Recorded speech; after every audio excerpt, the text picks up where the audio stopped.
Tension diplomatique maximale autour de l'Iran dans le Golfe Persique. Après l'Arabie Saoudite, plusieurs pays ont annoncé à leur tour aujourd'hui qu'ils rompaient leurs relations diplomatiques avec Téhéran.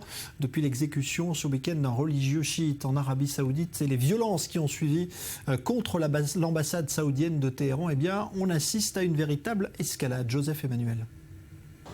Après l'Arabie Saoudite, c'est au tour du Bahreïn et du Soudan de stopper leurs relations diplomatiques avec l'Iran.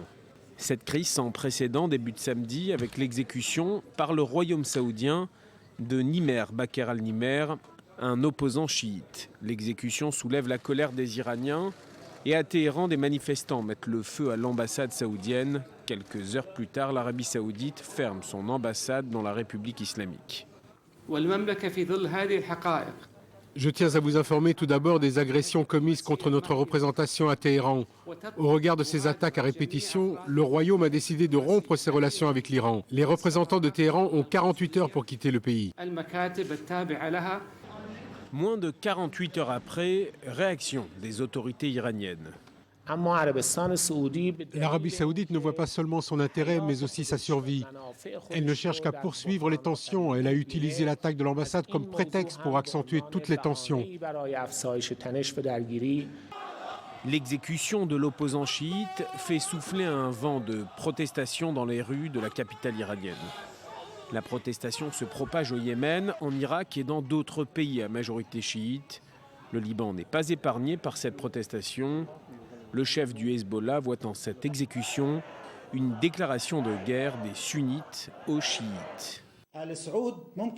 L'Arabie Saoudite a sans doute pris à la légère la force de la nation islamique. L'exécution du cheikh Nimer est une déclaration de guerre et un événement qui ne peut être pris à la légère. Les tensions entre Riyad et Téhéran ne datent pas d'hier et chaque incident est l'occasion de critiquer l'autre. En septembre, un mouvement de foule à la Mecque provoque la mort de près de 700 pèlerins. L'ayatollah Ali Khamenei pointe alors du doigt les failles de sécurité mises en place par les autorités saoudiennes, gardiennes du premier lieu saint de l'islam.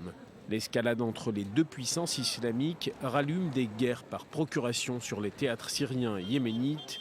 Les Iraniens pourraient ainsi prolonger le conflit au Yémen pour épuiser l'Arabie Saoudite, confrontée à l'effondrement des prix du pétrole.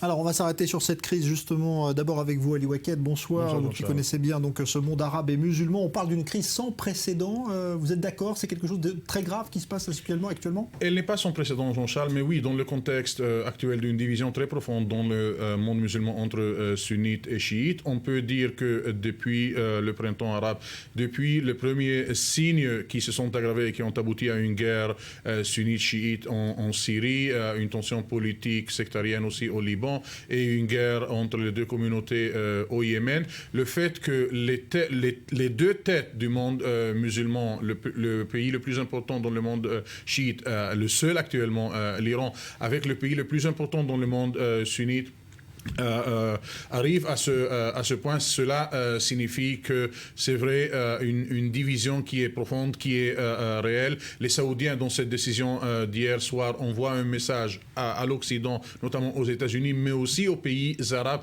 dont certains avaient une position relativement neutre dans cette tension iranienne saoudienne, qu'on ne peut plus être au milieu, vous devez choisir le camp. Et on a vu immédiatement les Émirats, on a vu le Soudan, on a vu le Bahreïn, mais aussi les Égyptiens qui récemment ont essayé de développer une politique vraiment de non-intervention, une politique non alignée, ont été obligés par leurs médias à condamner ce qu'ils ont appelé l'hostilité iranienne, la violence iranienne, les attaques contre le consulat saoudien et l'ambassade de l'Arabie Saoudite au Téhéran.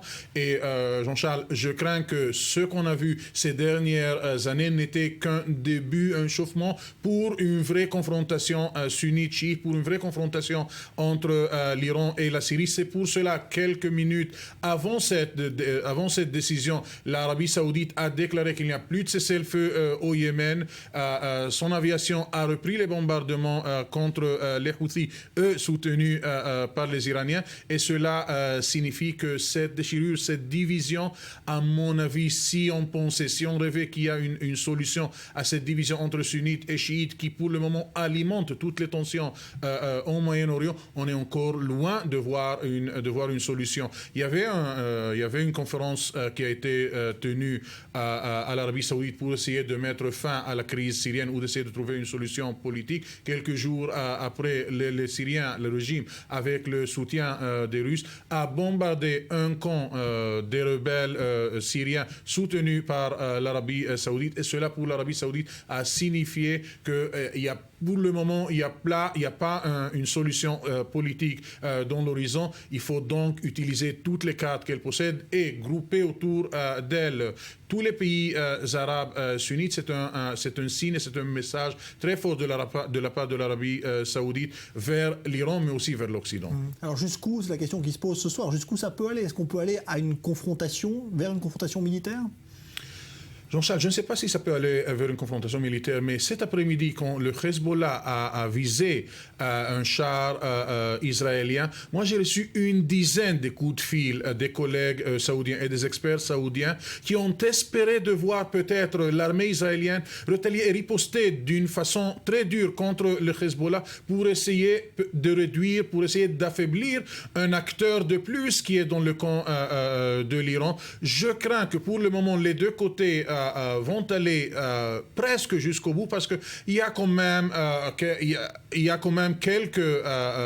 quelques limites au fait que l'Arabie Saoudite sait bien qu'il y a une minorité chiite très importante dans la partie est pétrolière du royaume, que l'Iran peut inciter à la violence, aux émeutes contre le régime, et de l'autre côté, l'Arabie Saoudite domine, a des relations, de très bonnes relations avec la minorité sunnite et la minorité arabe en Iran, qu'elle vit quelques tensions avec le régime. Donc les cartes internes dans chaque pays limitent pour le moment les chances que cette confrontation arrivera jusqu'au bout, arrivera jusqu'à une confrontation militaire armée. Merci Ali Waked. Alors on va voir maintenant comment les Occidentaux se positionnent dans cette escalade. Christian Mallard, notre consultant diplomatique, en ligne avec nous. Bonsoir Christian. Bonsoir. On a vu ce soir que beaucoup de capitales occidentales essaient d'intervenir, de tempérer les tensions.